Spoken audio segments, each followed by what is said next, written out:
Wa nazzalna minas sama'i ma'an mubarakan fa'ambatna bihi jannati wa habbal hasid. Dan kami telah turunkan dari langit ma'an mubarakan, air yang mengandung keberkahan, fa'ambatna bihi, maka kami tumbuhkan, bihi dengan wasilah air hujan, bihi ay biwasilati ma'in mubarakin, yakni dengan wasilah air hujan, jannatin, kebun-kebun yang rindang. Dengan wasilah adanya hujan kita jadi makmur. Wa habbal hasid, padi, gandum, kacang-kacangan, jagung bisa dipanen. Betul tidak? Berkah enggak kalau hujan? Berkah. Jadi enggak usah kita kalau hujan itu seolah-olah telah terhinakan. Coba kalau musim panas terus mau? Enggak, musim panas aja tadi di rumah Pak Yai panas, saya sampai minta kipas, kurang pula cuma satu. Maka sebetulnya ini Allah kasih supaya ngademin. Karena dari tadi sampai bawa tisu, mayu terus, keringetan terus. Kasihan mungkin malaikat, bos, tak ademin dikit ya, gitu kan. Dikasih adem sedikit ya sudah, tidak apa-apa. Kenapa? Biar panitia cepat mulai. Iya, saya sudah dapat tiket pulang sore ini. Kata panitia ini Habib baru tausiah nanti jam 4. Masya Allah. Kenapa? Pak Bupati dan Forkopimda belum datang. Iya dah, tidak apa-apa. Tapi kalau sekiranya masih belum datang, sudahlah, ngaji dulu aja. Kemudian ini pelantikan nanti setelah ngaji, saya tetap datang. Ibu saya sakit dirawat, saya belum pulang. Terus ke Batam, Singapura, Taiwan, Batam. Dari Batam ini belum pulang, kirain belum dibelikan tiketnya, ternyata sudah ke Cengkareng. Jadi ke Cengkareng dulu. Dari Cengkareng tadinya mau pakai pesawat, kata panitia jangan, ke Merak saja pakai kapal. Saya ke Merak pakai kapal. Udah mau masuk ke kapal cepat, jangan, pakainya kapal biasa saja yang lambat. Nurut saya, ngangkat-ngangkat koper 2 koper 1 tas tenteng, terus angkat-angkat naik ke atas. Nggak apa-apalah, itu cuma untuk orang Lampung sini.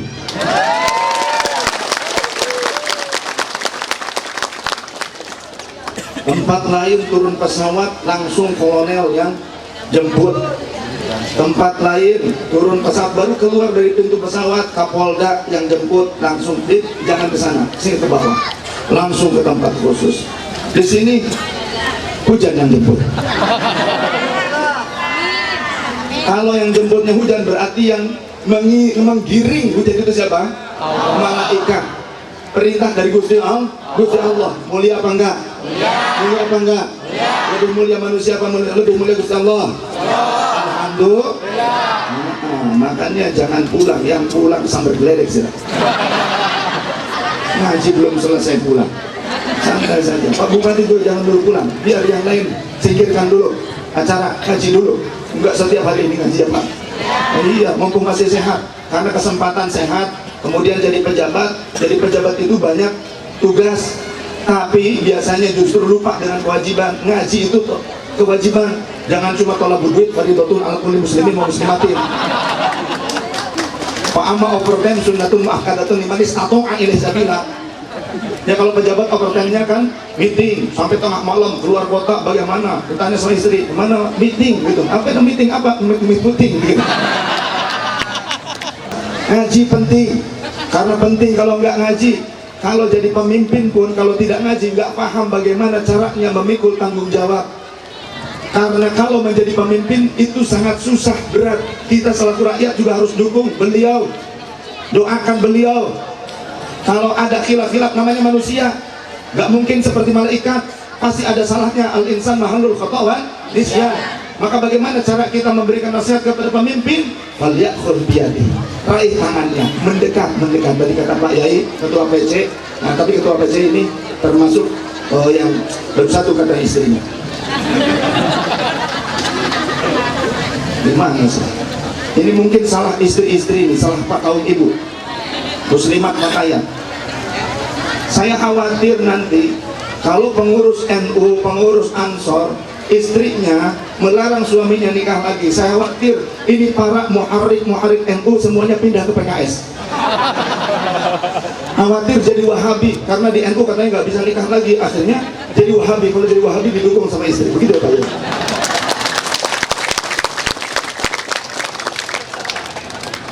Ada yang nanya dalam hatinya kedengar sama saya, kalau Habib gimana? Jangan tanya saya. Satpamnya di bawah sama saya. Kapolna, bisa dapur ini. Ya, kita lanjutkan ya. Ini air mengandung berkah, sehingga tabarruk dengan air hujan juga diperkenankan. Tapi orang Salafi Wahabi bilang tabarruk ngelap berkah itu syirik, kafir. Kata siapa? Kok tabarruk dibilang syirik, kafir? Inilah bukti bahwa mereka menolak atau mengingkari sebagian daripada isi kandungan Al-Quran. Ya, saya selidiki tadi, kita doakan pemimpin kita menjadi pemimpin yang adil, yang jujur, yang amanah. Amin. Berat, tapi insya Allah Pak, kalau jadi pemimpin dekat dengan ulama NU, insya Allah akan terbimbing. Dan teman-teman dari TNI Polri juga insya Allah tidak akan terbawa dengan ideologi-ideologi, karena sedang sudah nyusup orang-orang Salafi Wahabi, ideologi radikal itu juga sudah nyusup ke institusi-institusi negara. Kenapa saya tahu? Paham, karena saya diminta juga untuk menghadapi mereka oleh pemerintah. Ya, kami sangat intens sekali dengan perjuangan untuk membela akidah Ahlussunnah wal Jamaah dan juga NKRI. Kita doakan kalau pemimpin kita itu tetap ngaji dengan ulama-ulama NU, menjadi orang yang bersahaja, amanah, insya Allah mereka termasuk yang dirindukan oleh Allah. Sebagaimana Rasulullah menyatakan, sab'atun yuzilluhumullahu yawma la zilla illa zilluh, 7 kelompok orang yang pada hari kiamat akan mendapatkan naungan dari Allah pada saat tidak ada naungan kecuali naungannya Allah, yakni pada hari kiamat. Siapa? Imamun adilun, pemimpin-pemimpin yang adil. Lafaz imamun di sini mencakup semua orang yang di pundaknya menanggung beban untuk merawat kemaslahatan umat, kepentingan masyarakat, termasuk sampai staf RT, mereka termasuk kategori imam pada saat itu. Maka hidup RT. Ada nggak RT-nya? NU nggak RT-nya? NU mau ganti.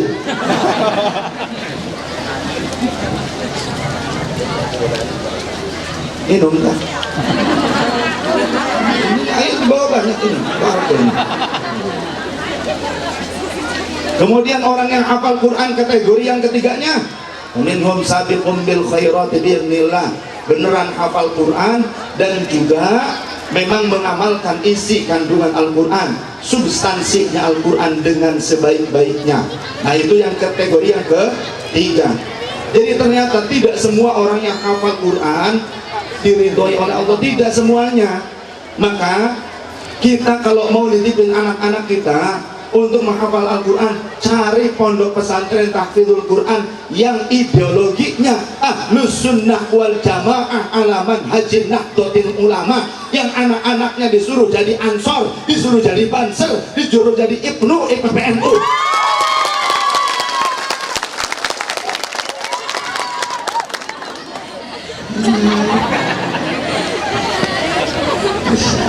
Saya seneng deh kalau ada yang juga ada yang sama.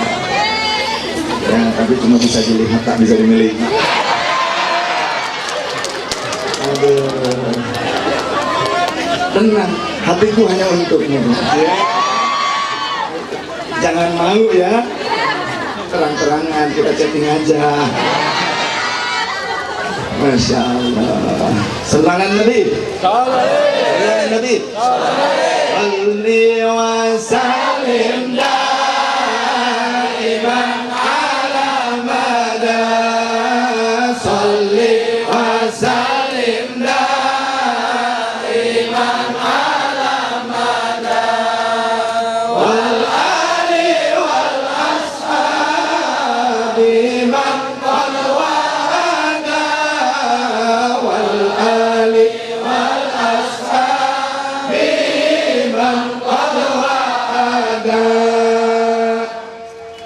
Sallallahu alaihi Muhammad. Kuning yang kuning. Ayo beda sesinya. Ini sudah ditunggu sama pesawat ini. Aduh, kalau banyak itu jadinya nanti. Sudah, kita lanjut. Apakah memang terbukti ada orang yang memang hafal Quran tapi ternyata justru jauh daripada Al-Quran, bertentangan dengan Al-Quran? Faminhum zalimun li nafsi. Ada di antaranya dalam sejarah tadi ada yang bernama Lawrence Hampers, berganti nama menjadi Syekh Al-Majmu'i. Dia hafal Quran, hafal banyak hadis, tapi dia yang kemudian membentuk pemberontak di tanah Hijaz. Dia yang membangun ideologi sempalan di dalam tubuh Islam, ajaran Islam, kemudian merubah tatanan hukum Islam. Apa yang terjadi di Hijaz pada saat yang saya masih di sana menjadi mufti di Masjidil Haram, terjadi perang pemberontakan oleh mereka dipimpin oleh keluarga Ibnu Saud pada saat itu. Akan tetapi yang namanya Muhammad bin Saud gagal terlebih dahulu. Dia kemudian pergi melarikan diri ke Mesir, kemudian ditangkap, dibawa ke Najd, sekarang menjadi ibu kota, namanya Riyadh, dihukum mati. Tapi cucunya melanjutkan kerjasama dengan pasukan Israel dan pasukan Inggris, maka terjadilah invasi dari tentara Inggris dan Israel masuk ke Masjidil Haram, masuk ke Masjid Nabawi, masuk ke pemakaman Makla, ke Baqi, membantai kaum muslimin. Yang saya ikut bertempur melawan mereka, tapi setelah seminggu bertempur berlangsung terus menerus karena susah dengan pangan, kekurangan pangan, pergi ke wilayah-wilayah tandus, di sana kan tandus, kekurangan air, maka pada saat mereka lemah, mereka kemudian tertangkap oleh pasukan Inggris. Yang saya pernah tertangkap oleh pasukan Inggris, dibawa, dirantai tubuhnya, dibelenggu, dimasukkan ke kereta kerangkeng, ditarik dengan kuda. Pada saat sadar, masih dalam perjalanan di kereta kerangkeng, mau dibawa ke Najd, maka yang saya kemudian bertawassul dengan wali-wali tanah Jawa. Allahumma inna kunna natawassalu ilaika binabika, Allahumma inna kunna natawassalu ilaika bi awliya'il ishadi bi baladil jawi, fangsurna nasran aziza waftah lana wa fatham mubina wakhdul a'dana khilanan kabira. Pecah rantai-rantai yang membelenggunya pecah, kemudian juga belenggu gembok yang segede kelotok sapi itu juga pecah hancur, akhirnya bisa lepas dari kereta kuda, kereta kerangkeng yang membawa tawanan-tawanan termasuk mufti Masjidil Haram. Maka setelah lepas bergabung kembali dengan pasukan kaum muslimin, tapi sayangnya Raja Hijaz yang sah Syarif Hussein Al-Gadri sudah tertangkap oleh para pemberontak, dan pemberontak menyatakan menang dan menguasai wilayah Hijaz. Kemudian Syarif Hussein sang raja Hijaz dibuang ke sebuah lembah, kemudian waktu sekarang menjadi negara namanya Yordania. Maka Yordania, Syarif Muhammad adalah cucu dari Syarif Hussein, seperti itu. Kemudian mau keprop ya, keprop dulu silahkan.